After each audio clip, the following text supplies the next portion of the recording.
They say your wedding day is supposed to be the happiest day of your life. What they don't tell you is that sometimes the people closest to you are the ones plotting to tear it all down. I'm Barbara Chen-Williams, and this is the story of how my own sister tried to destroy the most important day of my life, and how her carefully orchestrated plan backfired in ways she never saw coming. It started with something as simple as a dress, white silk, designer label, worn by someone who knew exactly what she was doing. But that was just the beginning. What I discovered in those wedding photos 3 days later would unravel 25 years of sisterly bonds and reveal a betrayal so calculated, so methodical, that it still takes my breath away. But I'm getting ahead of myself.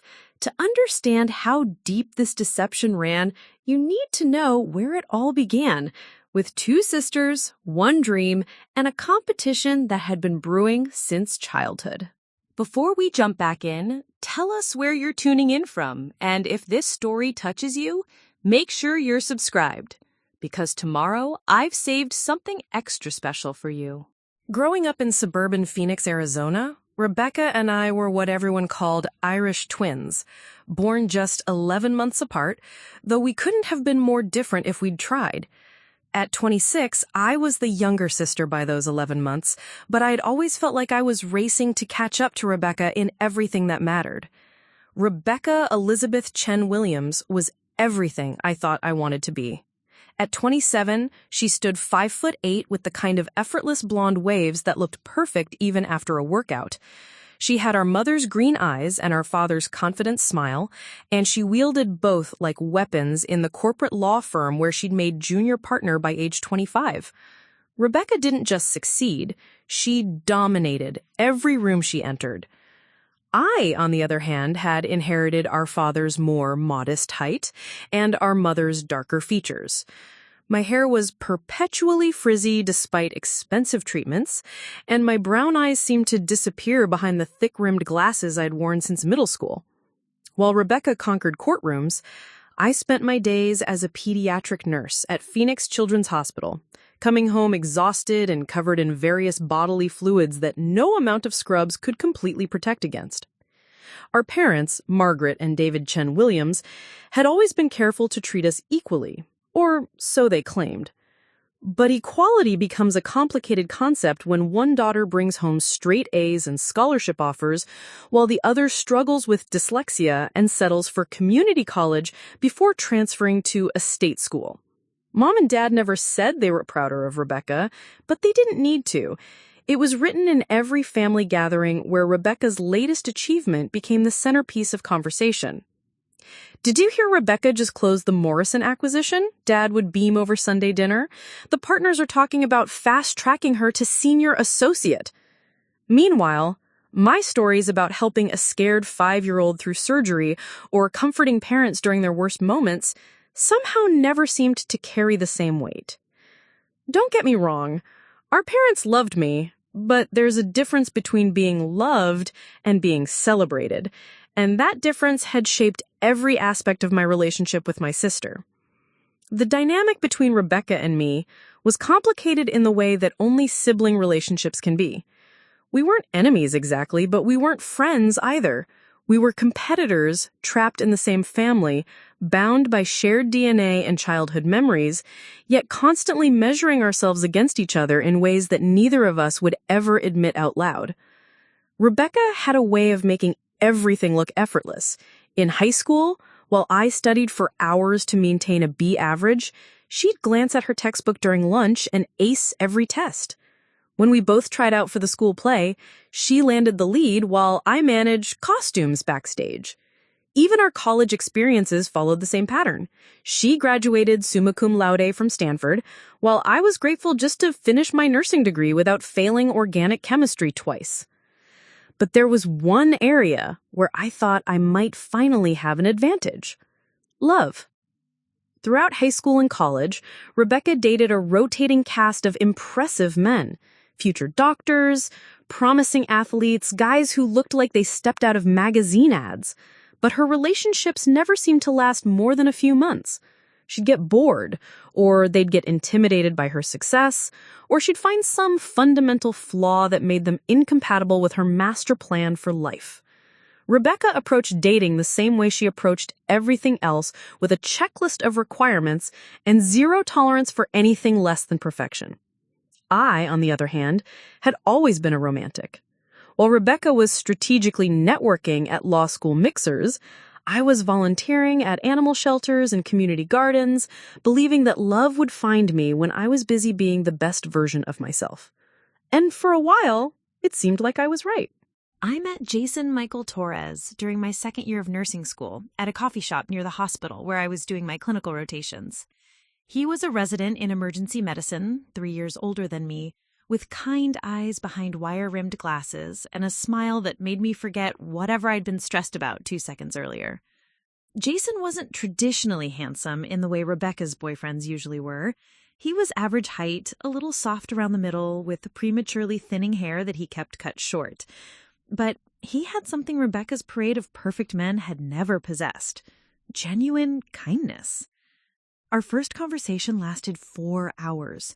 We talked about everything: his dreams of opening a free clinic in underserved communities, my hopes of specializing in pediatric oncology, our shared love of terrible horror movies and homemade pasta.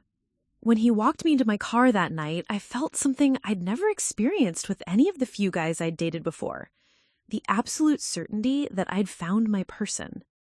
Jason and I dated for 3 years before he proposed, and they were the happiest 3 years of my life. He supported my career ambitions without trying to manage them. He listened to my stories about difficult patients and demanding attending physicians without offering unsolicited solutions.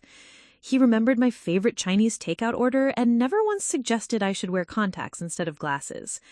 Most importantly, he loved me for exactly who I was, not some improved version of myself I might become with enough effort. The proposal happened on a random Tuesday evening in March. We were cooking dinner together in my tiny apartment kitchen. Well, I was cooking while Jason sat on the counter stealing pieces of chopped vegetables and making me laugh with increasingly ridiculous impressions of our medical school professors. The pasta was almost ready when he suddenly got quiet. "Barbara," he said, sliding off the counter to stand behind me at the stove, "turn around for a second." When I turned, he was on one knee in my cramped galley kitchen, holding a simple solitaire ring that caught the light from my overhead fixture like it was made of starlight. "I know this isn't fancy," he said, his voice shaking just slightly, "and I know we're both broke medical professionals who eat ramen more often than real food. But I can't imagine spending my life with anyone else. Will you marry me?" I said yes before he'd finished asking the question, and we both started crying right there next to my ancient stove with the smoke alarm going off because I'd forgotten about the garlic bread in the oven. It was perfect in its complete imperfection, exactly like us. Planning our wedding became a source of joy I'd never expected. Jason and I wanted something simple and meaningful, not the elaborate society affair that Rebecca would undoubtedly have someday. We chose a small venue, the Desert Botanical Garden in Phoenix, where we could exchange vows surrounded by the desert landscape we both loved. The guest list topped out at 80 people, mostly family and close friends from work and school. My dress came from a boutique in Scottsdale, not a famous designer showroom, and cost less than Rebecca probably spent on shoes in any given month. But none of that mattered to me. What mattered was that I was marrying my best friend, my partner, the man who made me feel like the most important person in any room simply by looking at me with those kind eyes behind his wire-rimmed glasses. The only shadow on my happiness was Rebecca's reaction to the engagement. And don't get me wrong, she said all the right things when Jason and I announced it at Sunday dinner. She hugged me and admired the ring and asked all the appropriate questions about dates and venues. But there was something in her green eyes that I couldn't quite identify. Not jealousy exactly, but something harder to pin down. Later, I would recognize it as calculation. Rebecca threw herself into wedding planning with an enthusiasm that surprised me. She offered to help with everything, from addressing invitations to coordinating with vendors to organizing my bachelorette party. At first, I was touched by her sudden interest in my life. Growing up, Rebecca had always been too busy with her own achievements to pay much attention to mine. having her actively involved in my wedding felt like a gift, like maybe we were finally going to be the close sisters I'd always wished we could be. Looking back now, I realize that Rebecca's helpfulness should have been my first warning sign. But I was too happy, too caught up in the joy of planning my future with Jason to recognize the careful way she was positioning herself at the center of my most important day. The venue was booked, the dress was altered, the flowers were ordered. Everything was falling into place exactly as Jason and I had dreamed. In just 2 weeks, I would become Mrs. Barbara Torres, and my real life, the life I'd been waiting for since I was old enough to dream about love, would finally begin. I had no idea that my sister was already 3 steps ahead of me, orchestrating a plan that would turn my fairy tale wedding into a nightmare I'd never forget. But that's the thing about betrayal. It only works when it comes from someone you trust completely. And I trusted Rebecca with everything. Preparing and narrating this story took us a lot of time, so if you are enjoying it, subscribe to our channel. It means a lot to us. Now, back to the story. The first crack in my perfect wedding facade appeared on a Thursday morning, exactly 10 days before I was supposed to walk down the aisle. I was sitting in the nurse's break room at Phoenix Children's Hospital, scrolling through my phone during my 15-minute break when a text from Rebecca popped up that made my blood run cold. "Hey sis, just picked up my dress for your big day. You're gonna love it. Can't wait to surprise you." The words themselves seemed innocent enough, but something about the timing felt off. Rebecca had assured me weeks ago that she'd already selected her maid of honor dress, a beautiful sage green number we'd chosen together from the bridesmaid collection at David's Bridal. She'd even sent me a photo of herself in it, looking stunning as always. So why was she just now picking up a dress? I tried calling her immediately, but it went straight to voicemail. Rebecca never missed calls, especially not from family. Her phone was practically surgically attached to her hand, a necessity for someone climbing the corporate ladder at Morrison, Klein & Associates.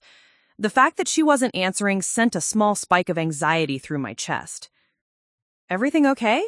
My colleague Sarah Martinez appeared at my shoulder, holding 2 cups of the break room's notoriously terrible coffee. Sarah had been my closest friend since nursing school, and she'd developed an almost supernatural ability to read my moods over the past 4 years. "I think so," I said, still staring at Rebecca's text. "Just wedding weirdness. You know how it is." Sarah raised an eyebrow. She'd met Rebecca exactly twice, once at my engagement party and once at a family barbecue last summer, but those 2 encounters had been enough for her to form some strong opinions about my sister. "Rebecca weirdness or actual wedding weirdness?" she asked, settling into the plastic chair across from me. "Because those are 2 very different categories of chaos." Before I could answer, my phone buzzed with another message. This time it was from my mom. "Honey, Rebecca mentioned she wants to coordinate getting ready with you on Saturday morning. Should I tell her you'll pick her up at 9? Getting ready together wasn't unusual. We'd planned for the entire bridal party to meet at my apartment Saturday morning for hair and makeup. But something about Mom's phrasing bothered me. Coordinate getting ready sounded formal, almost businesslike, not at all like the casual sister bonding I'd been looking forward to. I texted back quickly. "Already planned for everyone to come to my place at 9. She knows that." Mom's response came immediately. She said she had some special preparations to handle first, something about making sure everything is perfect for photos. Special preparations? I'd been in contact with Rebecca about wedding details for months. What special preparations could she possibly need that I didn't know about? The rest of my shift passed in a blur of routine tasks and mounting anxiety. I checked my phone obsessively, but Rebecca never returned my call or responded to the 3 follow-up texts I sent. By the time I drove home to my apartment in Tempe, I was spiraling into the kind of pre-wedding panic that every bride secretly fears, the feeling that everything you've planned so carefully is about to fall apart. Jason was already at my place when I arrived, sprawled across my couch with his laptop balanced on his chest and case files scattered across my coffee table. He was working on his final presentation for chief residency, which he'd be defending the Monday after our honeymoon. The sight of him there, surrounded by the controlled chaos of his work, should have been comforting. Instead, it made me feel guilty for obsessing over what was probably nothing more than typical pre-wedding jitters. "How was your day?"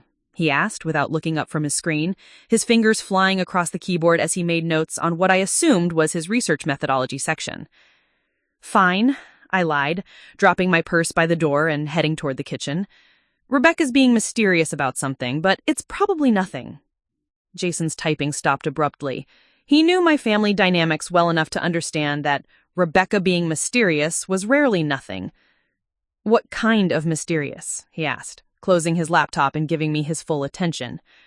I pulled a bottle of wine from the refrigerator, a nice Pinot Grigio we'd been saving for a special occasion, and poured 2 generous glasses.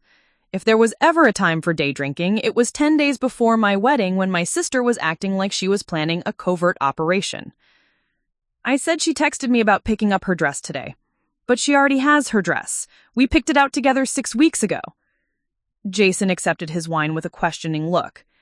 Maybe she decided to exchange it for a different size, or a different style. Maybe, I said, though I didn't believe it. Rebecca never second-guessed her fashion choices. She had an almost supernatural ability to know exactly what looked best on her, and she never needed to try things on twice. There's more, I continued. My mom says Rebecca wants to handle some special preparations before getting ready with everyone else on Saturday morning. What kind of special preparations could she possibly need for my wedding that I can't do with the rest of us? Jason was quiet for a long moment, swirling the wine in his glass with the kind of focused concentration he usually reserved for particularly complex medical cases. Barbara, he said finally, I need to tell you something, and I don't want you to panic. My stomach dropped. What? Yesterday, when I was leaving the hospital, I saw Rebecca in the parking lot. She was talking to someone on the phone, and she seemed agitated. I only heard a few words, but she said something about making sure everything goes according to plan and Saturday being perfect.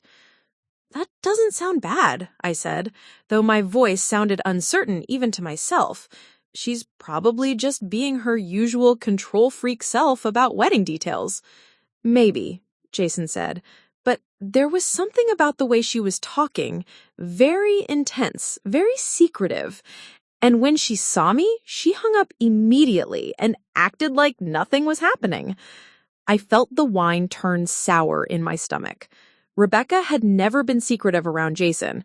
If anything, she'd always been almost aggressively friendly toward him, asking about his residency, his career plans, his family background.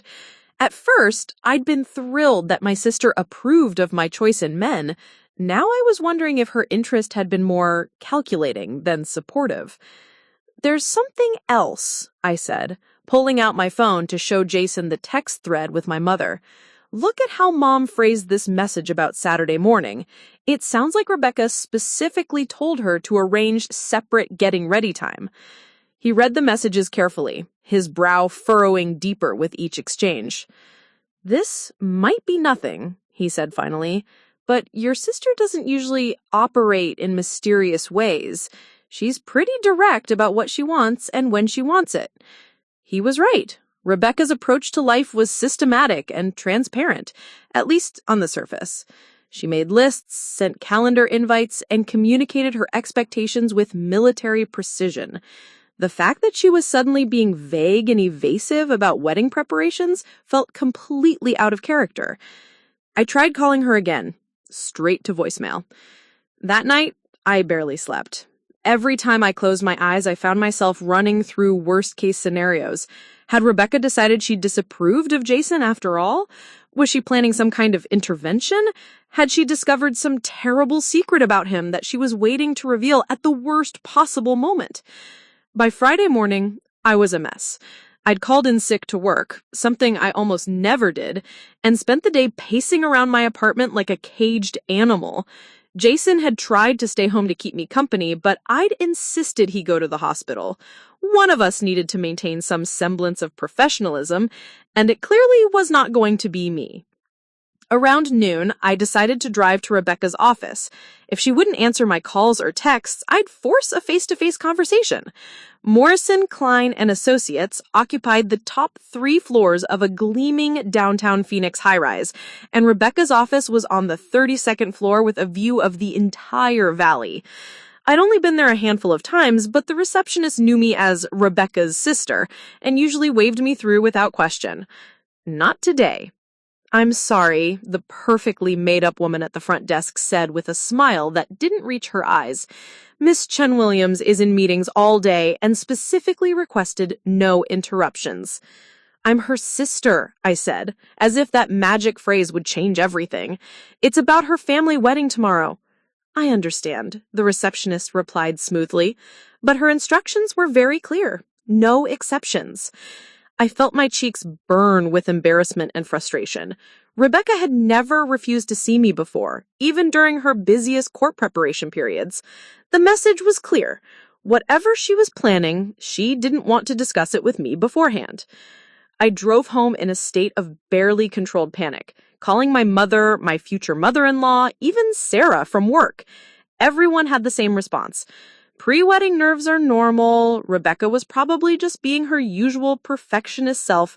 Everything would be fine. But I knew my sister better than any of them did. Rebecca didn't do anything without a reason, and she certainly didn't operate in secrecy unless she was planning something I knew I wouldn't approve of. That evening, Jason came home with Thai takeout and a bottle of champagne. "Tomorrow night, you'll be my wife," he said, wrapping his arms around me from behind as I stood at the kitchen counter, stress-eating pad thai straight from the container. "And whatever Rebecca is or isn't planning will be irrelevant, because we'll be married and happy and on our way to Sedona for a long weekend of absolutely no family drama." I leaned back against his chest, trying to absorb his calm confidence. He was right. In less than 24 hours, Rebecca's mysterious behavior would be a footnote in the story of the most important day of my life. But as I fell asleep in Jason's arms that night, I couldn't shake the feeling that my sister was about to turn my wedding into something I'd never forget. And not in a good way. The last thing I remembered before sleep finally took me was Rebecca's text from the morning. "You're going to love it. Can't wait to surprise you." I should have trusted my instincts. I should have known that Rebecca's surprises were rarely the kind that brought joy. Instead, I closed my eyes and tried to dream about tomorrow, about walking down the aisle toward Jason, about promising to love him forever, about starting the life we'd planned together. I had no idea that Rebecca had already set her plan in motion, and by the time I discovered what she'd been preparing for, it would be too late to stop her. Saturday morning arrived with the kind of perfect Arizona sunshine that makes you believe in fairy tales. I woke up at 6 a.m. without an alarm, my body humming with a mixture of excitement and nervous energy that no amount of chamomile tea could have calmed. Today was my wedding day. In 8 hours, I would be Mrs. Barbara Torres. The morning started exactly as planned. Sarah arrived at 7:30 with bagels from Einstein Bros and enough coffee to caffeinate a small army. My cousin Michelle showed up 20 minutes later with the bridesmaids' dresses, freshly steamed and hanging in protective garment bags. By 8:45, my small apartment was buzzing with the controlled chaos of 4 women preparing for the most photographed day of my life. Rebecca was supposed to arrive at 9 a.m. sharp. She didn't. At 9:15, I tried calling her. Straight to voicemail, as it had been for the past 2 days. "Maybe she's already at the salon," suggested my future sister-in-law, Emma Torres, who was serving as one of my bridesmaids. Emma was Jason's younger sister, a sweet psychology graduate student who always tried to see the best in every situation. You know how your sister is about punctuality. She probably wanted to make sure the hair and makeup artists were set up perfectly before the rest of us arrived. I wanted to believe Emma's optimistic interpretation, but I knew Rebecca too well. If she had gone to the salon early, she would have texted the group chat with detailed logistics and probably a few passive-aggressive reminders about timing. Radio silence was not Rebecca style. At 9:30, my mom called.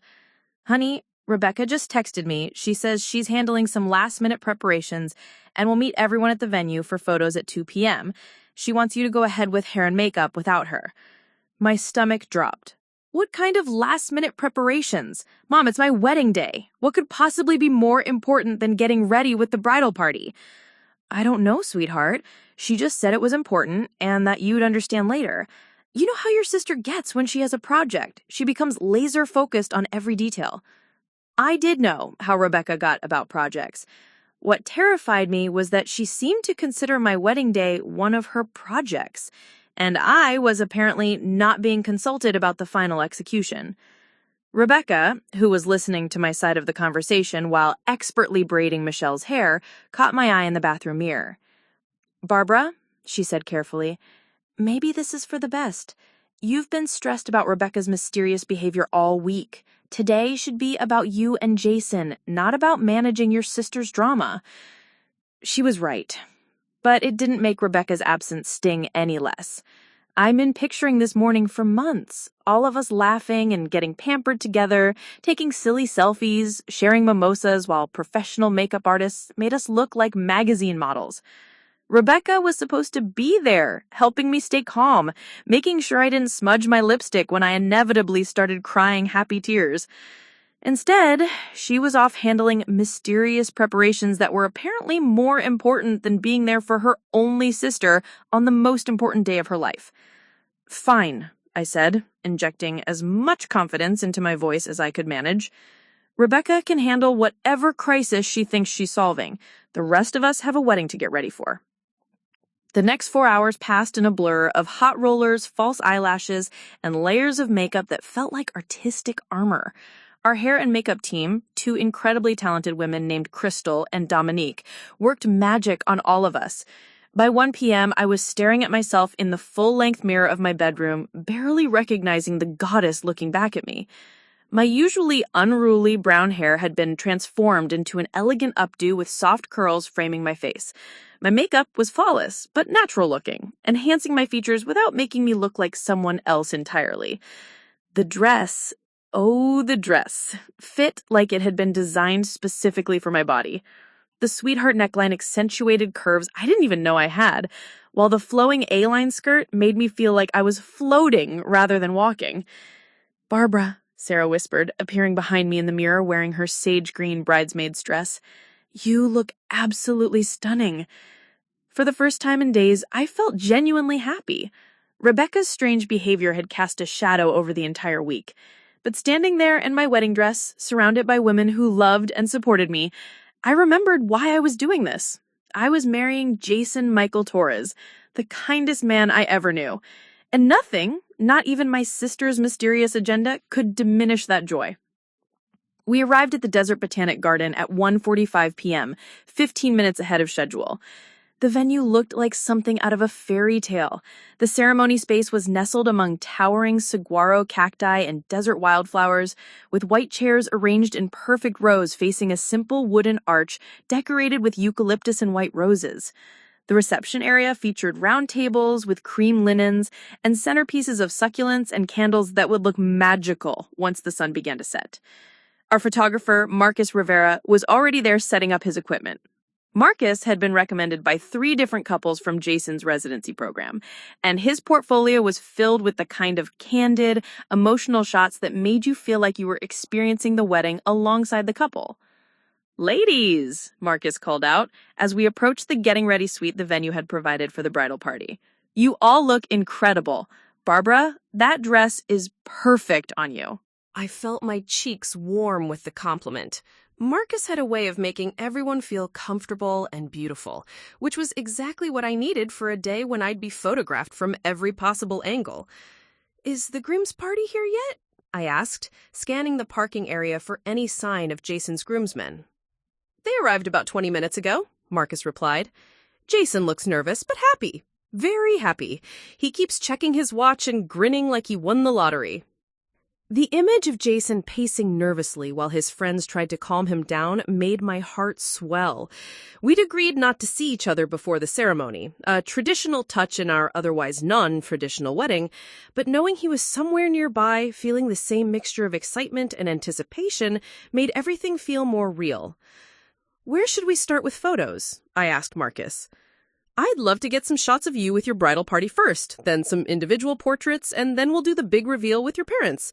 Speaking of which," Marcus glanced at his camera's LCD screen, then looked around the immediate area. "I thought there were supposed to be 4 bridesmaids. I only see 3. My stomach clenched. My sister is running late. She'll be here soon. Marcus nodded professionally, but I caught the slight frown that crossed his face. Wedding photographers dealt with timeline delays constantly, but the maid of honor going missing an hour before the ceremony was definitely not ideal. We started with group shots anyway. Sarah, Michelle, and Emma were natural in front of the camera, laughing and posing with the kind of effortless grace that made me grateful I'd chosen such photogenic friends. But with every click of Marcus's shutter, I became more aware of the empty space where Rebecca should have been standing. At 2:30 p.m., 30 minutes before guests were scheduled to arrive, Rebecca finally appeared. I heard her before I saw her, the clicking of high heels on the stone pathway that led from the parking area to our photography location. When she came into view, my first thought was that she looked absolutely stunning. Her blonde hair was styled in perfect Hollywood waves, her makeup was flawless, and she carried herself with the kind of confidence that made everyone stop and stare. My second thought was that something was wrong with what she was wearing. Rebecca was dressed in white. Not off-white, not cream, not champagne, pure bridal white. The dress was elegant and sophisticated, with a fitted bodice and a flowing skirt that hit just below her knees. It was clearly expensive, probably designer, and it was absolutely, unequivocally inappropriate for someone who was not the bride. "Rebecca," I said, my voice coming out strangled and uncertain, "what are you wearing?" She smiled at me with the same bright expression she'd worn at family dinners my entire life, the smile that said she was about to get away with something and dared anyone to call her on it. "Oh, sweetie," she said, reaching out to adjust one of the loose curls framing my face with the casual intimacy of someone who had every right to touch me. "Do you like it?" she asked, doing a small twirl that made the skirt flare around her legs. "I found it at this amazing boutique in Scottsdale. The moment I saw it, I knew it was perfect for your special day." I felt Sarah step closer to my left shoulder, a protective gesture that I appreciated, even though I couldn't take my eyes off my sister's inappropriate outfit. "Rebecca," I said, trying to keep my voice level, "you can't wear white to my wedding. It's not appropriate." Rebecca's smile didn't waver. If anything, it grew whiter. "Oh, sweetie, it's not really white. It's more of an ivory. And besides, we're sisters. Sisters can wear whatever makes them feel beautiful to each other's weddings, right?" The gaslighting was so smooth, so practiced, that for a moment I actually questioned my own eyes. But the dress was white, pure bridal white, and Rebecca knew exactly what she was doing. Marcus, who had been quietly observing this exchange, while presumably taking candid shots, stepped forward diplomatically. "Ladies, we should probably get started with the family photos. Guests will be arriving soon, and we want to make sure we capture everything before the ceremony begins." Rebecca clapped her hands together with enthusiasm that felt as sharp as broken glass. "Perfect! I'm so excited to be part of Barbara's special day. This is going to be such a memorable wedding." As she spoke, she moved to stand next to me, positioning herself in the traditional maid of honor spot with the kind of casual authority she'd been exercising over my life since childhood. But there was nothing casual about the way she placed her hand on my arm, or the way she angled her body slightly toward the camera, or the way her white dress caught the afternoon sunlight and practically glowed against the desert backdrop. I stood there, in my wedding dress, surrounded by my closest friends and family, and realized that my sister had just declared war on the most important day of my life.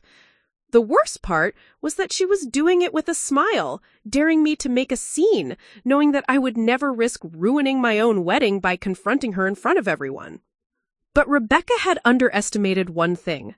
I was no longer the insecure little sister who had spent 26 years trying to compete with her for attention and approval.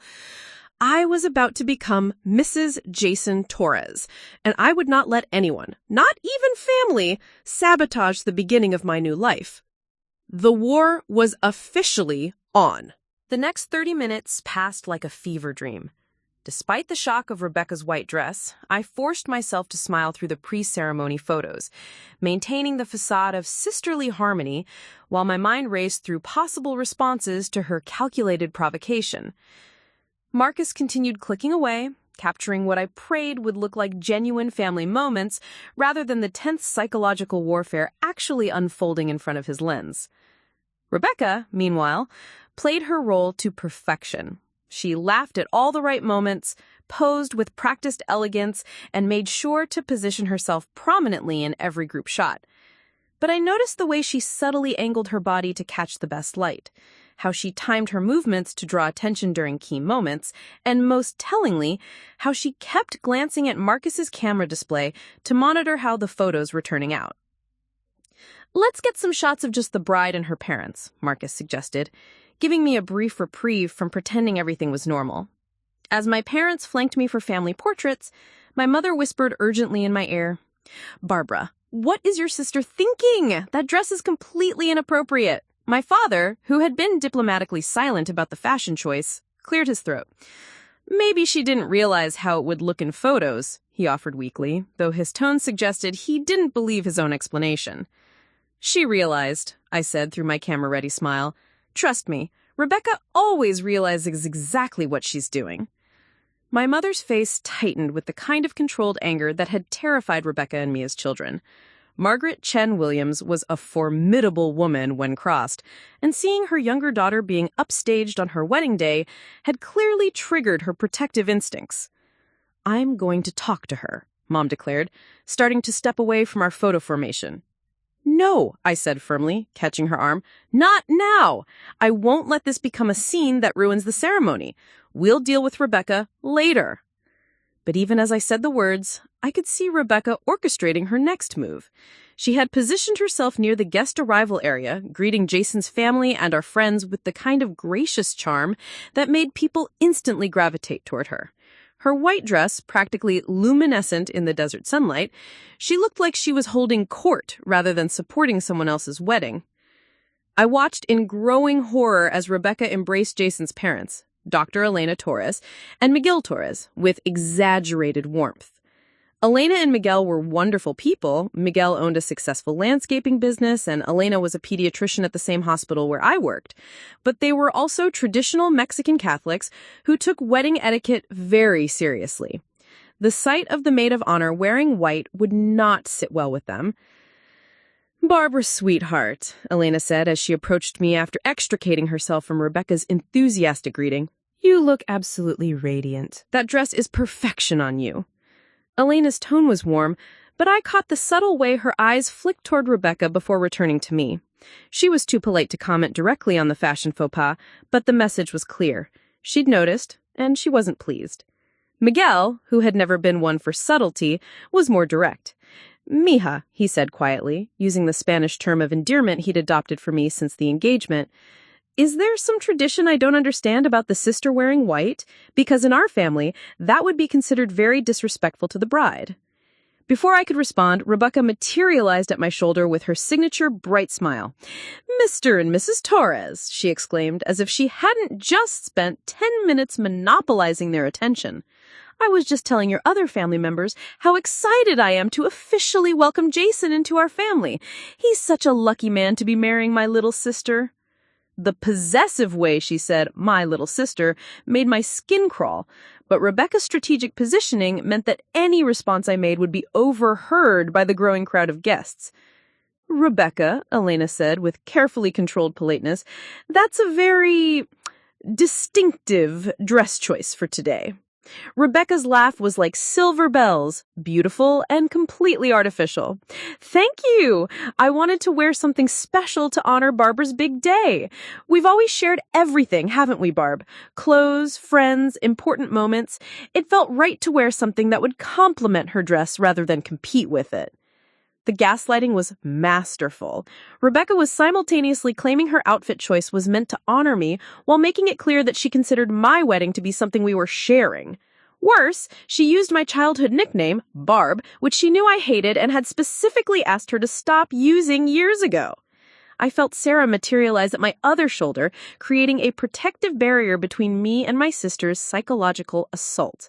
"The ceremony starts in 15 minutes, Sarah announced, with the kind of firm authority that came from years of managing difficult patients and demanding doctors. Rebecca's eyes flashed with something that might have been annoyance, but her smile never wavered. Of course, I just want to make sure everything is perfect for Barbara's special day. As the bridal party retreated to the getting ready suite for final touch-ups, I caught a glimpse of Jason across the garden. He was standing with his groomsmen near the ceremony space, looking handsome and nervous in his black suit. Our eyes met for just a moment, and his face lit up with the kind of pure joy that reminded me why I was doing this.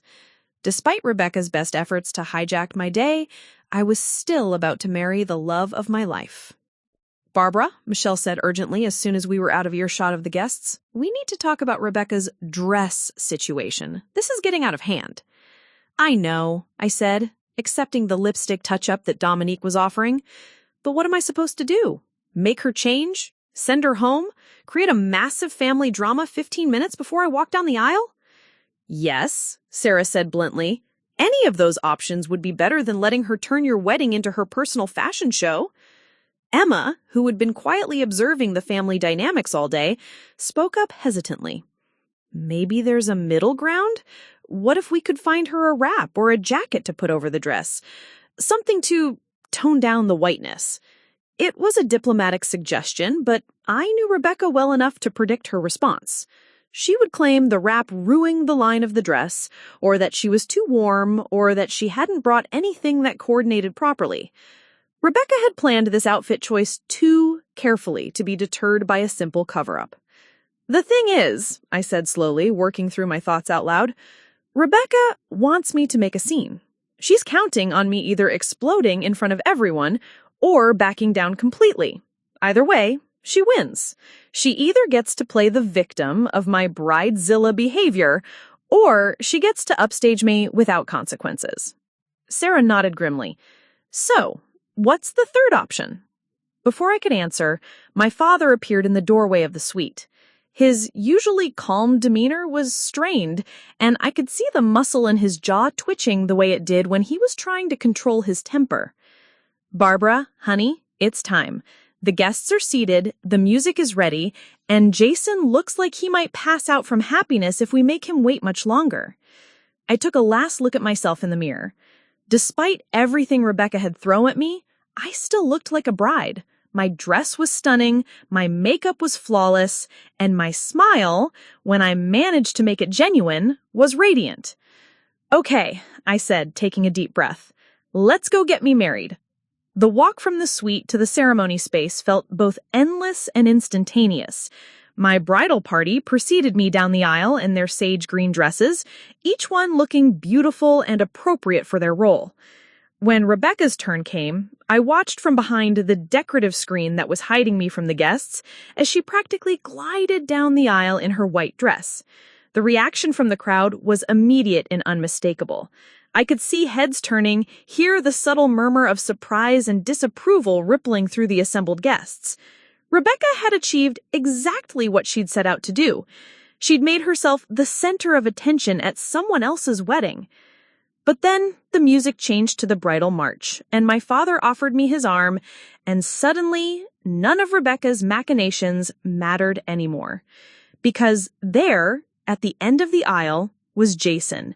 His face was radiant with love and anticipation, his eyes were bright with unshed tears of joy, and when he saw me, his smile was so brilliant it could power the entire city of Phoenix.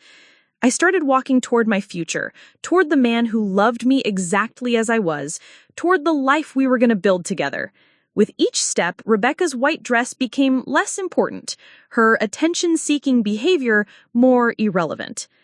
But as I reached the halfway point down the aisle, something happened that I hadn't anticipated.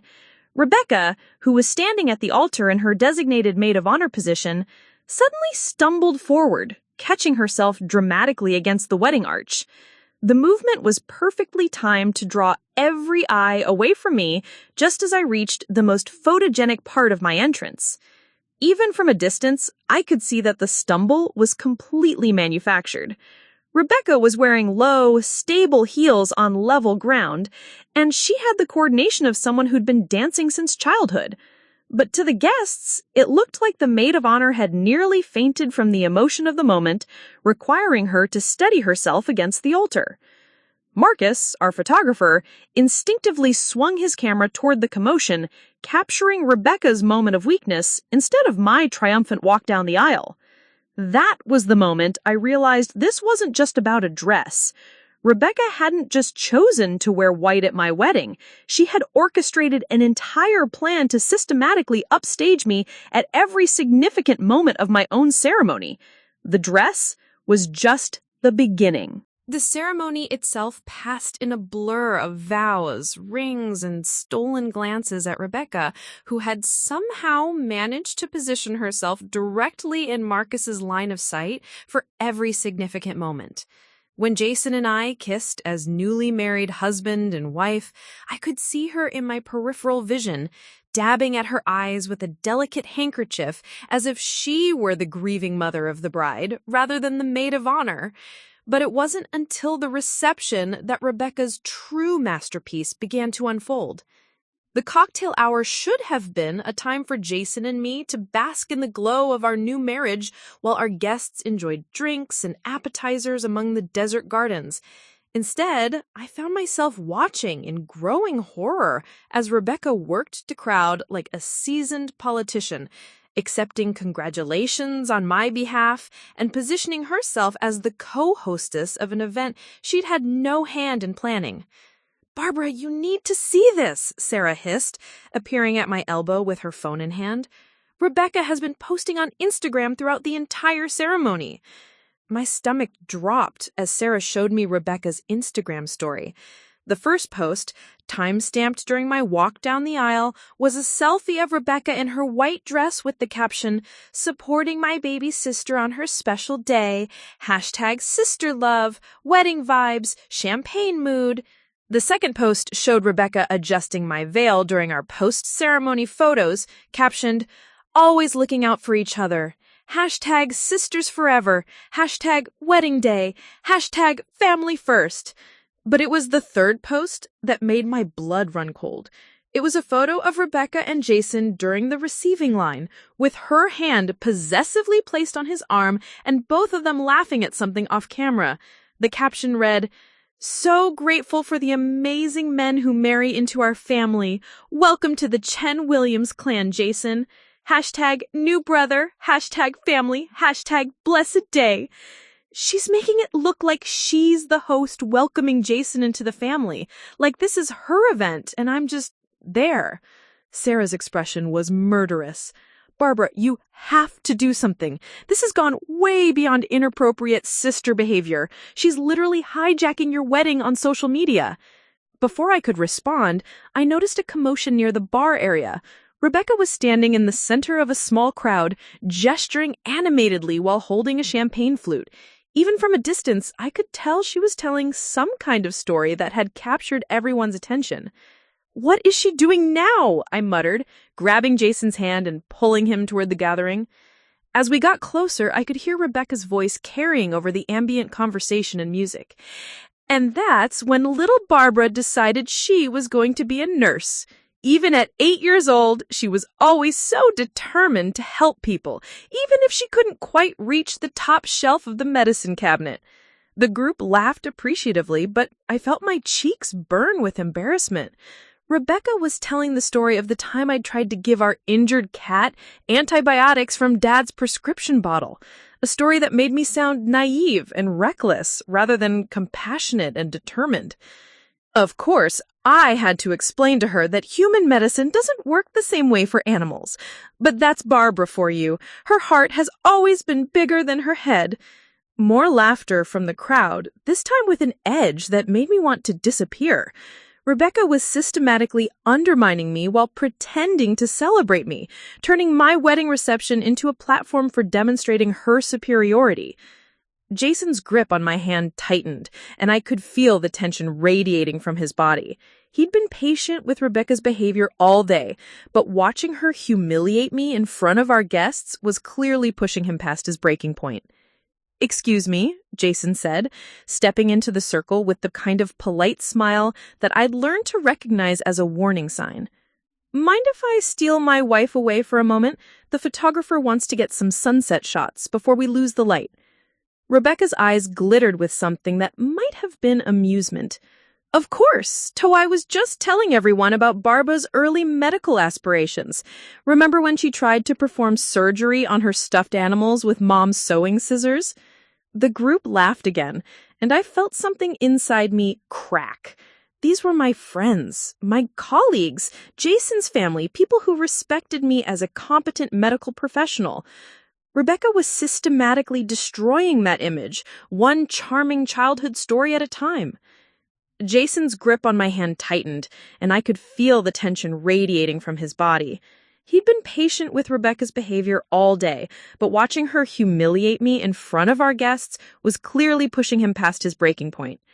"Excuse me," Jason said, stepping into the circle with the kind of polite smile that I'd learned to recognize as a warning sign.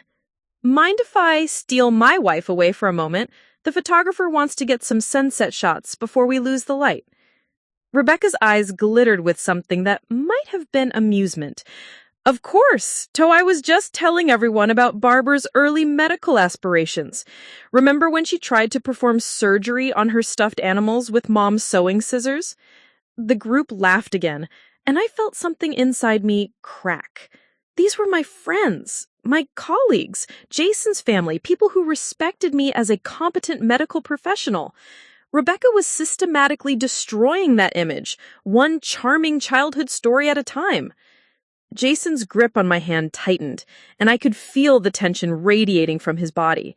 He'd been patient with Rebecca's behavior all day, but watching her humiliate me in front of our guests was clearly pushing him past his breaking point. "Barbara, we need to talk about this. Rebecca's behavior is completely out of line, and it's affecting you. You look miserable at your own wedding." He was right. Despite the beautiful venue, the perfect weather, and the presence of everyone we loved most, I felt like I was drowning in anxiety and humiliation. "I don't know what to do," I admitted, feeling tears threaten to ruin my carefully applied makeup.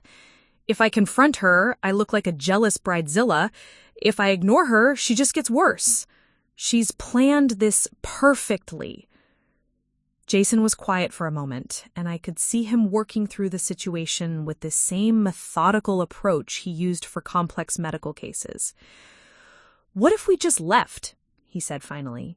"Seriously, what if we thanked everyone for coming, said we were eager to start our honeymoon, and just left her here to explain herself to an empty venue?" The idea was tempting, but I knew it wasn't realistic.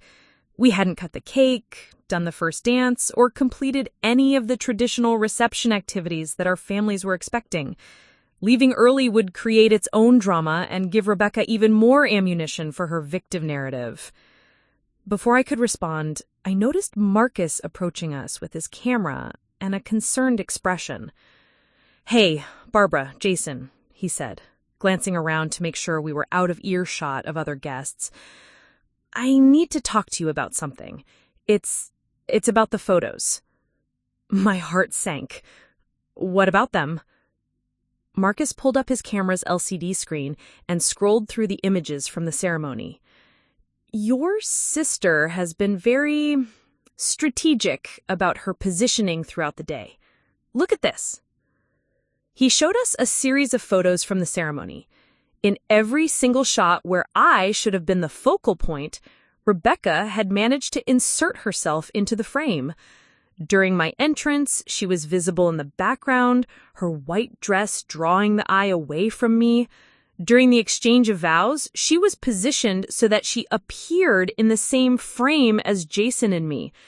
Even during our first kiss as a married couple, she had somehow managed to be prominently featured in the shot.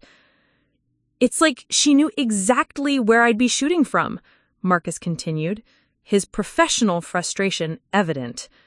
"I've been doing weddings for 8 years, and I've never seen anything like this. Every time I tried to get a clean shot of just the bride and groom, your sister would somehow end up in the perfect position to photobomb it. Jason's jaw clenched.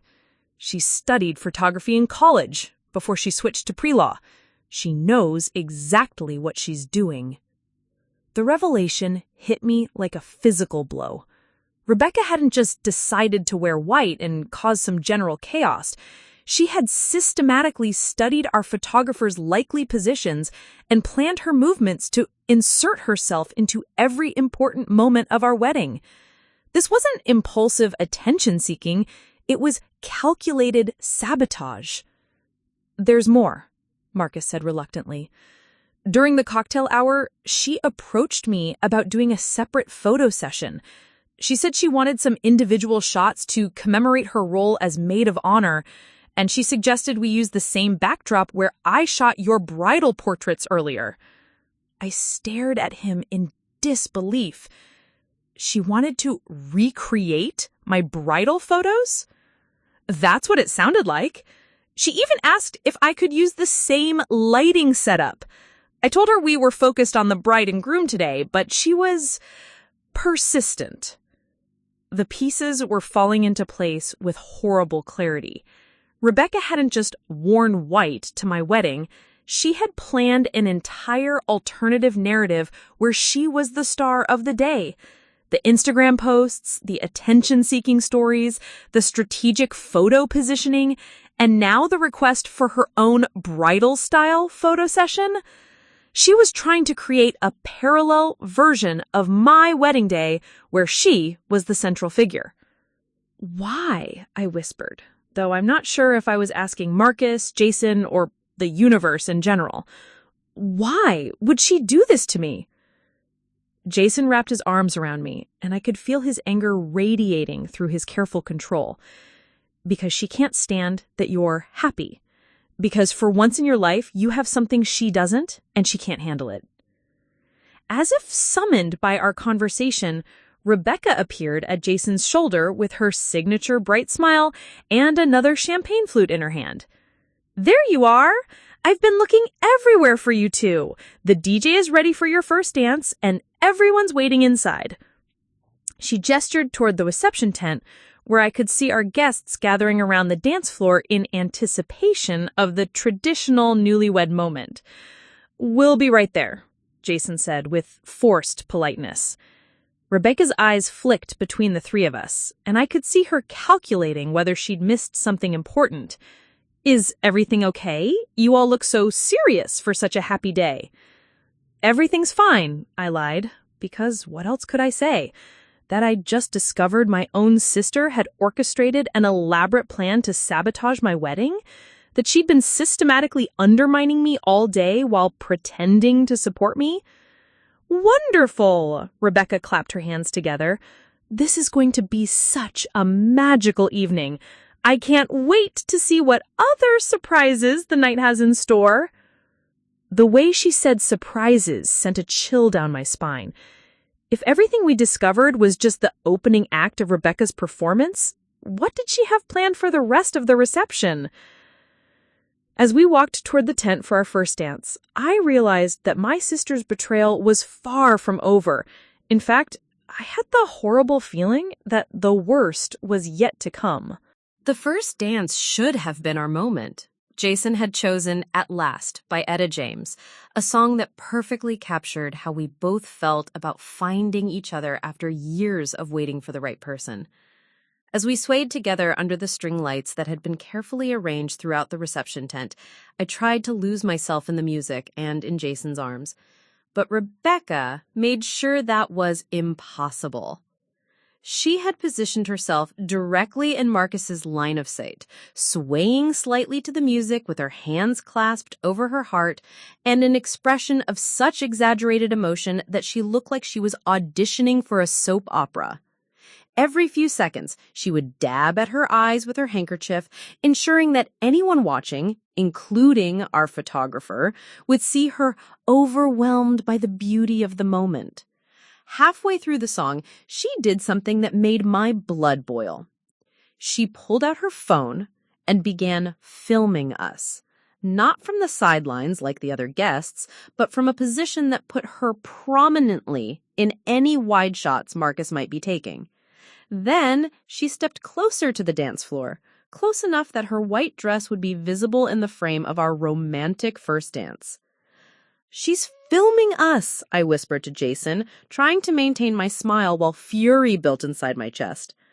"I know," he whispered back, spinning me gently so that my back was to Rebecca. "Try to ignore her. This is our song, our moment." But I couldn't ignore her. Rebecca's presence had become a toxic cloud hovering over every beautiful moment of my wedding day, and I was suffocating under the weight of her calculated manipulations. When the song ended and our guests applauded, Rebecca was the first to rush forward, throwing her arms around both Jason and me in a theatrical group hug. "That was absolutely beautiful," she gushed loudly enough for nearby guests to hear. "You two are just perfect together. I'm so emotional, I feel like I'm gaining a brother." She held the embrace long enough for several guests to take photos, ensuring that any candid shots of our post-dance moment would include her white-clad figure prominently positioned between the bride and groom. As Rebecca finally released us, my mother appeared at my elbow with a glass of water and a concerned expression. "Barbara, honey, you need to eat something. You look pale, and it's been hours since breakfast." Mom was right. I'd been so focused on Rebecca's antics that I'd completely forgotten about the elaborate dinner we'd planned. But the thought of sitting through a multi-course meal while Rebecca continued her performance made my stomach churn. "I'm not really hungry," I said, though even as the words left my mouth, I realized how ridiculous they sounded. It was my wedding reception. I was supposed to be celebrating, not feeling nauseous with anxiety. "Barbara Chen-Williams," my mother said, using my full name in the tone that had terrified me as a child.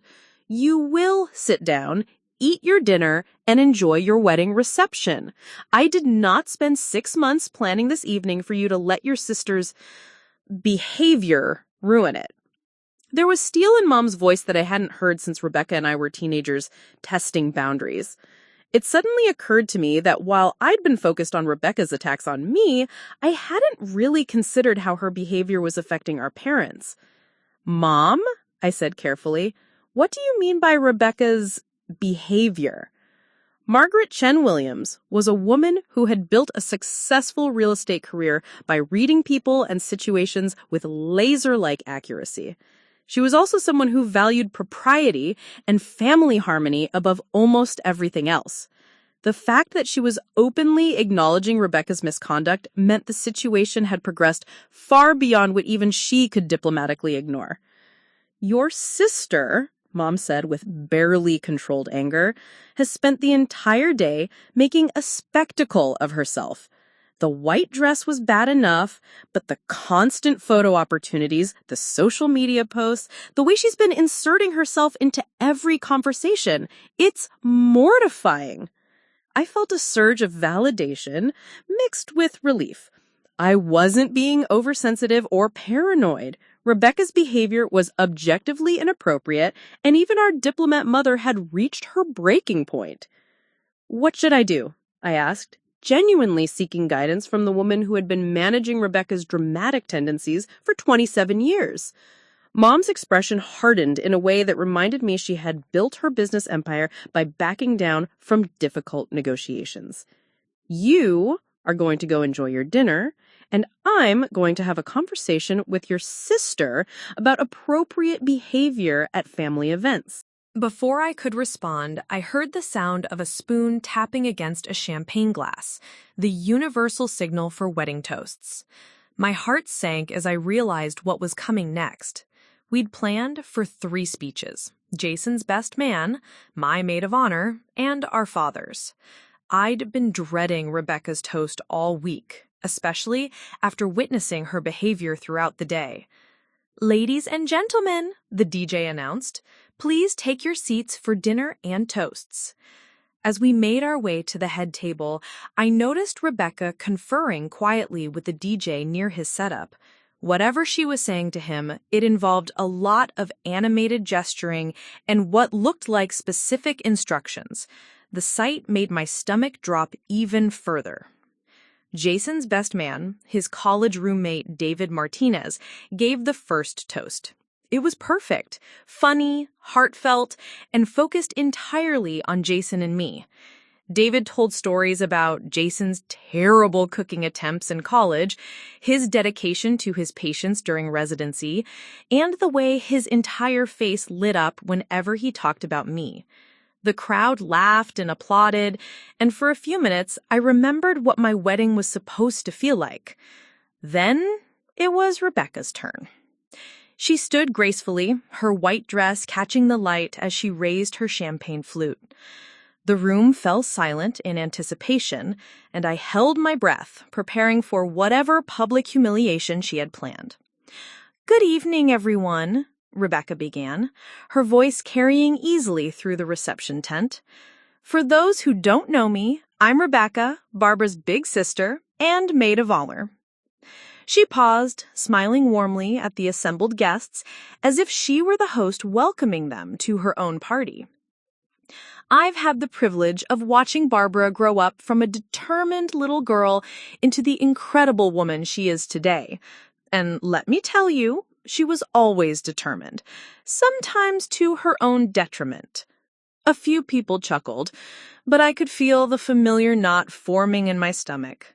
Rebecca was starting with what sounded like a compliment, but I knew her well enough to recognize the setup for something darker. Barbara has always been the kind of person who throws herself completely into everything she does. When she decided she wanted to be a nurse, she didn't just study, she memorized entire medical textbooks. When she decided she wanted to learn to cook, she didn't just follow recipes, she tried to recreate every dish she had ever enjoyed at a restaurant. More laughter from the crowd, and I could see where this was heading. Rebecca was painting me as obsessive and extreme, someone who couldn't approach anything with normal, healthy boundaries. And when Barbara decided she was in love with Jason, well, let's just say she didn't do that halfway either. The room laughed appreciatively, but I felt my cheeks burn. Rebecca was making it sound like I'd pursued Jason with unhinged intensity, rather than simply falling in love. "But that's what makes Barbara so special," Rebecca continued, her voice taking on the syrupy tone she used when she wanted to sound magnanimous. "She loves with her whole heart, even when it might not be the most practical choice." I felt Jason's hand tighten on mine under the table. Even he could hear the subtle insult buried in Rebecca's supposed compliment. "So here's to Barbara and Jason," Rebecca concluded, raising her glass higher. "May your love be as passionate and enduring as Barbara's determination to get everything exactly right." The crowd applauded and raised their glasses, clearly interpreting the toast as loving and supportive, but I heard the subtext loud and clear. Rebecca had just told a room full of our friends and family that I was obsessive, impractical, and controlling, all while maintaining the facade of a devoted sister celebrating my happiness. As the applause died down and our fathers prepared to give their joint toast, Rebecca caught my eye across the table and smiled. It was the same smile she'd been wearing all day, bright, innocent, and absolutely triumphant. That's when something inside me finally snapped. I'd spent the entire day trying to maintain peace, avoid confrontation, and preserve the harmony of my wedding celebration. I'd allowed Rebecca to humiliate me, upstage me, and systematically sabotage the most important day of my life because I was afraid of looking like the unreasonable one. But sitting there, listening to the aftermath of her poisonous toast, I realized that my attempt to take the high road had only enabled Rebecca's cruelty. She was counting on my desire to avoid conflict, banking on my fear of making a scene. She had calculated that I would swallow her abuse rather than risk ruining my own wedding. She was wrong. I stood up abruptly, my chair scraping against the floor with a sound that cut through the ambient conversation. The room gradually fell silent as guests realized something was happening at the head table. "Actually, I'd like to say something too." Jason looked up at me with surprise and concern, but I could see something else in his eyes. Pride. He'd been watching me suffer through Rebecca's attacks all day, and he knew it was time for me to fight back. Rebecca's smile faltered for just a moment before snapping back into place. Of course, sweetie, it's your day. But I could see the calculation in her green eyes, the rapid assessment of how to spend whatever I was about to say to her advantage. For the first time all day, Rebecca had miscalculated, because I wasn't the insecure little sister she'd been manipulating for 26 years anymore. I was Mrs. Barbara Torres, and I was done being anyone's victim. The breakthrough I'd been waiting for my entire life was about to begin. The silence in the reception tent was deafening. Every guest, every vendor, every member of our families was staring at me as I stood beside the head table with my champagne glass raised. I could feel Rebecca's eyes boring into me, calculating her next move even as she maintained her perfect smile. "Thank you all for being here tonight," I began, my voice steady despite the adrenaline coursing through my veins. "Jason and I are so grateful to be surrounded by the people we love most." I paused, letting my eyes sweep across the crowd before settling on Rebecca. Her smile had become slightly strained, and I could see the first hints of uncertainty creeping into her expression. "I want to thank my maid of honor, my sister Rebecca, for her dedication to making today memorable," I insinuated, emphasizing the word dedication in a way that made several guests shift uncomfortably in their seats. Rebecca's smile faltered completely for a split second before she caught herself, but not before I saw the flash of panic in her green eyes. She was beginning to realize that I wasn't following the script she'd written for this day. "Rebecca has always been someone who knows how to make an impression," I said, my voice carrying clearly through the tent. "In fact, I think everyone here would agree that she's certainly made an impression today." A few nervous chuckles rippled through the crowd. Our guests weren't stupid. They'd all noticed Rebecca's white dress, her constant positioning for photos, her theatrical behavior throughout the ceremony and reception, but no one had expected the bride to address it directly.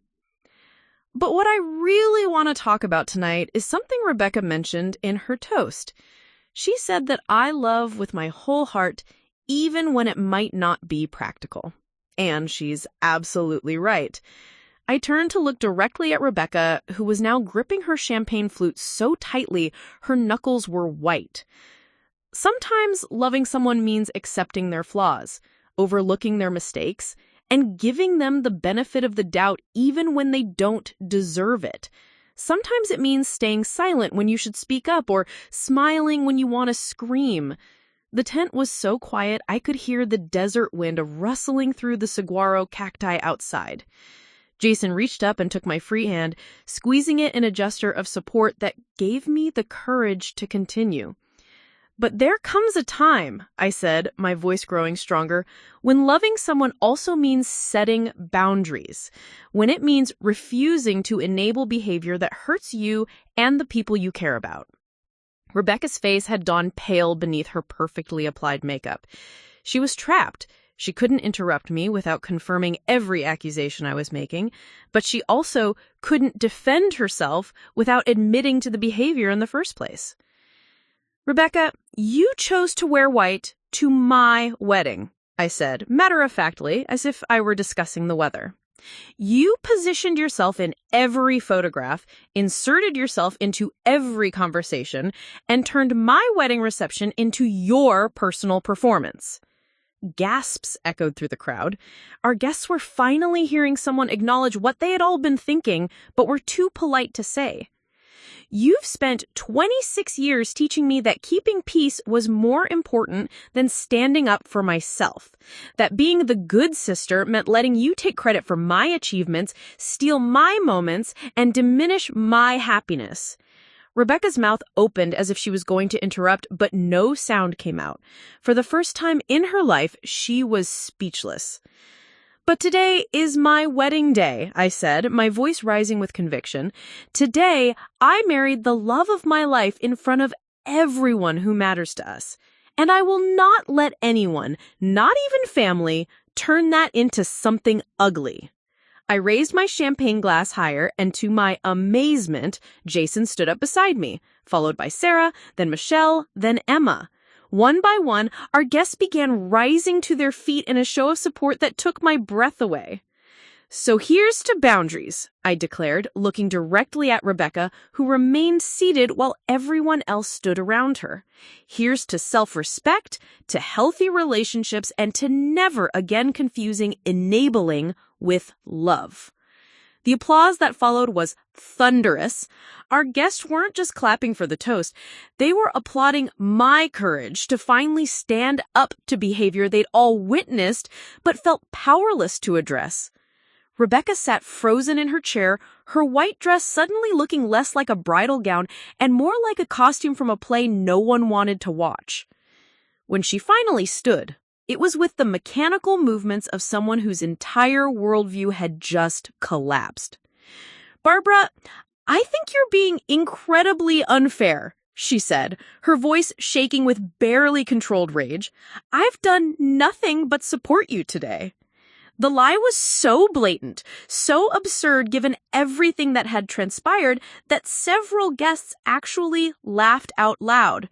Rebecca had finally overplayed her hand, and everyone could see it.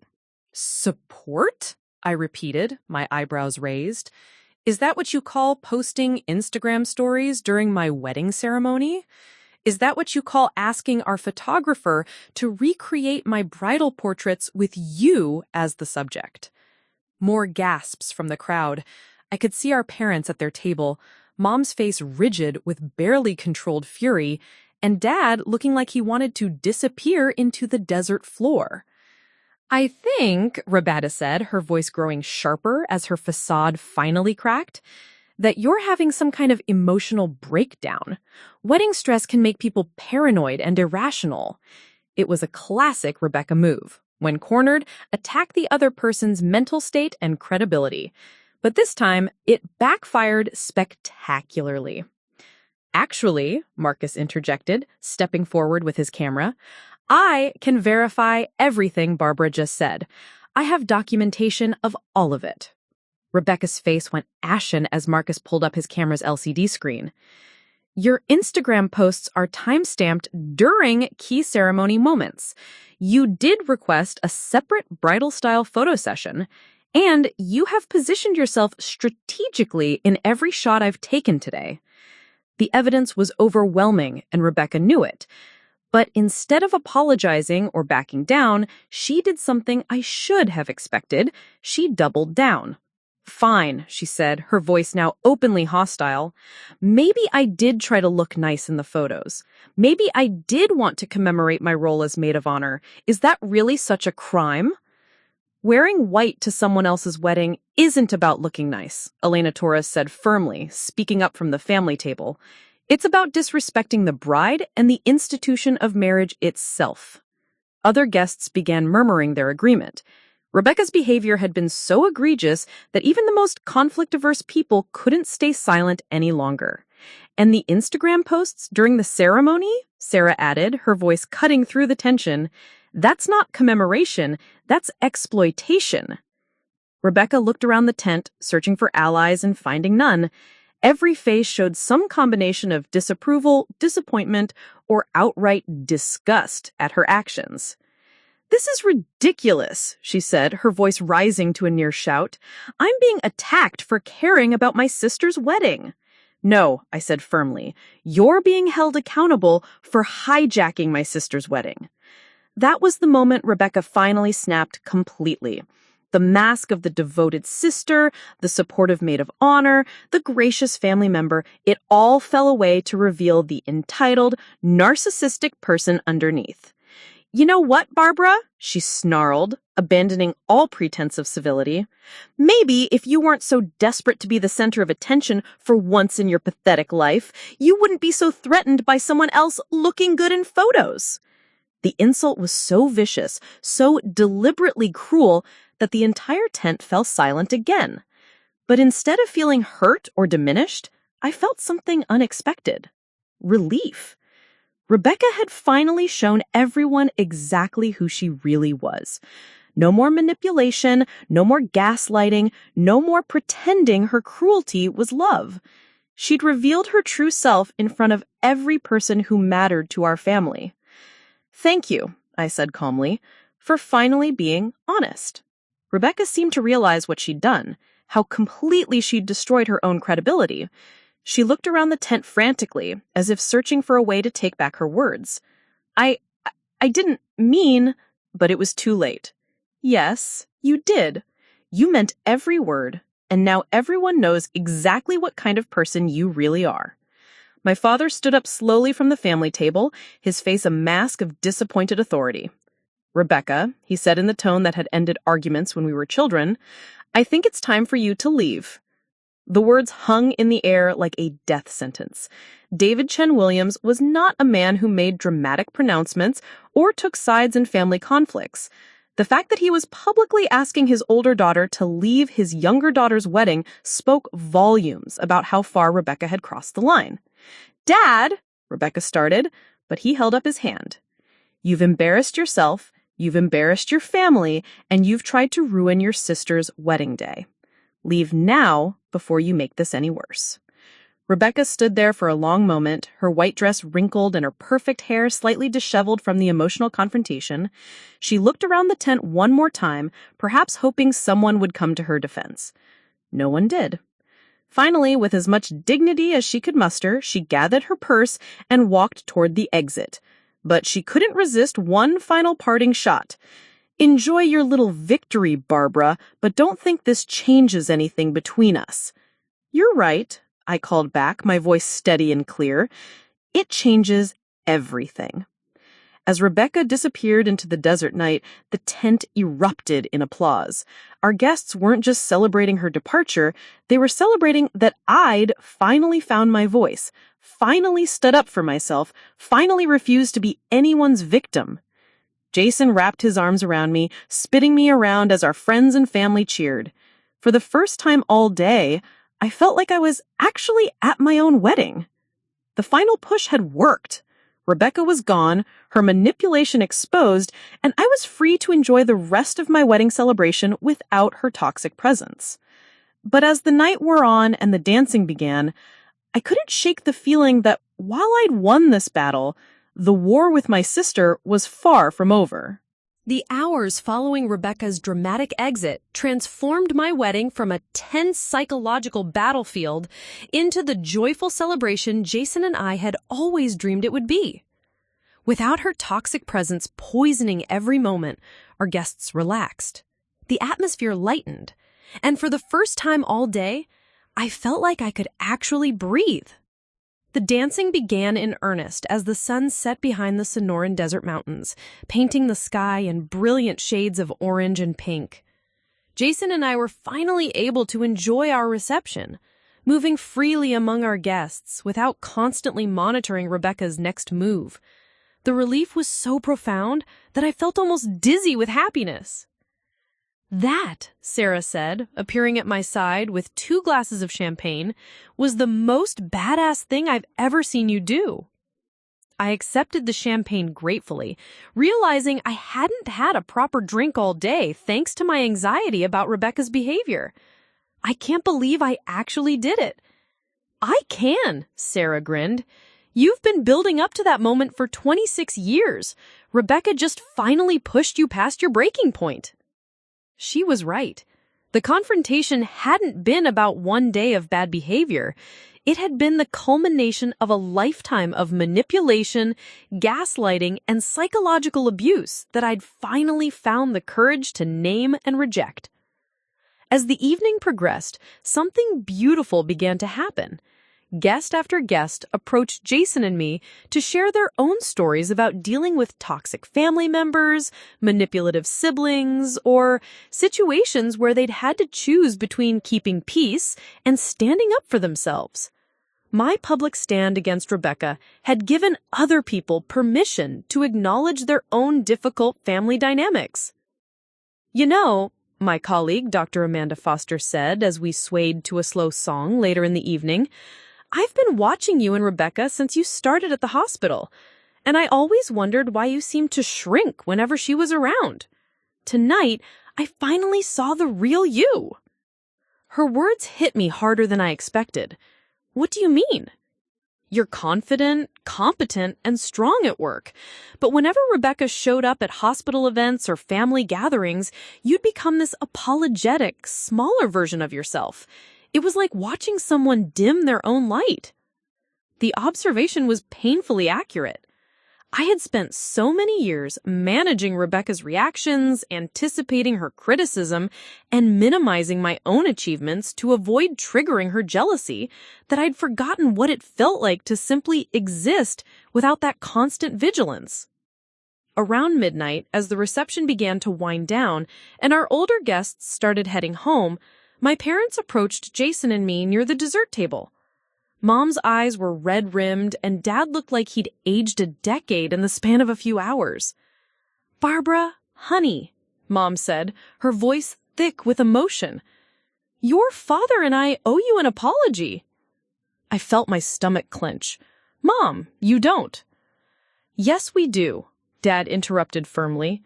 "We've spent years making excuses for Rebecca's behavior, telling ourselves it was just sibling rivalry or that she'd outgrow it. We enabled her because it was easier than dealing with the conflict." Mom nodded, tears spilling over. "We taught you that your job was to keep peace, to be the reasonable one, to absorb Rebecca's cruelty for the sake of family harmony. That wasn't fair to you." The conversation I'd been unconsciously waiting for my entire adult life was finally happening. But it felt surreal to be having it at my wedding reception while wearing my dress and tiara. "We're proud of you for standing up to her tonight," Dad continued. "It took tremendous courage, and we should have supported you in doing it years ago." The validation was overwhelming. For so long, I'd questioned whether Rebecca's behavior was really as bad as it felt, whether I was being too sensitive or dramatic. Having my parents acknowledge the reality of what I'd endured felt like a weight lifting from my shoulders. "What happens now?" I asked, genuinely uncertain about how family dynamics would work moving forward. "That's up to Rebecca," Mom said, with surprising firmness. "She needs to take responsibility for her actions and make genuine amends. Until she does, she's not welcome at family gatherings." The idea of family events without Rebecca felt strange and liberating in equal measure. No more walking on eggshells, no more managing her moods, no more having my achievements diminished or my choices criticized. As our conversation ended and my parents headed home, Jason and I found ourselves alone on the dance floor for one last slow dance. The DJ was playing Wonderful Tonight by Eric Clapton, and the remaining guests had formed a circle around us, swaying gently to the music. "How do you feel?" Jason asked softly, his arms wrapped securely around my waist. I considered the question seriously. "Exhausted," I said, honestly, "but also free. Like I've been holding my breath for 26 years, and I can finally exhale." Jason smiled, the expression visible even in the dim lighting of the reception tent. "You're proud of me. Not just for tonight, but for everything. For choosing to build a life based on your own values instead of trying to meet impossible standards set by someone else." His words reminded me of something I'd realized during the confrontation with Rebecca. I hadn't just stood up to my sister, I'd also stopped trying to be the perfect version of myself that I thought everyone wanted. I'd embraced being human, flawed, and authentically me. The next morning, as Jason and I packed for our honeymoon in Sedona, I discovered that Rebecca's wedding sabotage had extended even further than I had realized. When I checked my social media accounts, I found that she had been systematically posting photos and videos throughout the night, even after her departure. The posts told a completely different story than what had actually happened. In Rebecca's version of events, she was the devoted sister who had been unfairly attacked by a stressed bride having an emotional breakdown. She had edited together clips of my confrontation speech to make it look like I'd launched an unprovoked assault on her character. But the comments on her posts told a different story. Many of our mutual friends and extended family members had been at the wedding and witnessed the full context of what happened. They were calling her out directly, sharing their own observations about her behavior and expressing support for my decision to stand up to her. Look at this. I showed Jason a comment from our cousin Michael, Rebecca's former college boyfriend who she'd treated terribly during their breakup. Rebecca, I was there. We all saw you wear white, hijacked every photo, and try to make Barbara's wedding about you. Take some responsibility for once in your life. The comment had over 40 likes, and it was followed by similar responses from other family members and friends. Rebecca's attempt to control the narrative was backfiring spectacularly as more people found the courage to speak their truth about her behavior. She's losing her audience, Jason observed, scrolling through the increasingly critical responses. People are finally seeing through the manipulation. He was right. Rebecca's power had always come from her ability to gaslight people into questioning their own perceptions and memories. But when dozens of witnesses were sharing consistent accounts of what really happened, her version of reality couldn't compete. Over the following weeks, as Jason and I settled into married life, the ripple effects of my wedding night confrontation continued to spread through our family and social circles. Rebecca's behavior had been so egregious and my response so public that it forced everyone who knew us to take sides. Most chose mine. Extended family members reached out to share their own stories about Rebecca's past behavior, incidents they'd witnessed but felt unable to address at the time. Friends confessed they'd always found her manipulative but hadn't wanted to interfere in family dynamics. Even some of Rebecca's former colleagues contacted me through social media to validate my experiences and share similar stories from their professional interactions with her. The pattern was clear and consistent. Rebecca had been using the same tactics on everyone for years, but no one had felt empowered to call her out until I broke the silence. 3 months after the wedding, Rebecca finally reached out, not to apologize, but to suggest that we put this unfortunate misunderstanding behind us and return to being the close sisters we've always been. The message was classic Rebecca, refusing to acknowledge wrongdoing while positioning herself as the gracious one willing to forgive my overreaction. I didn't respond immediately.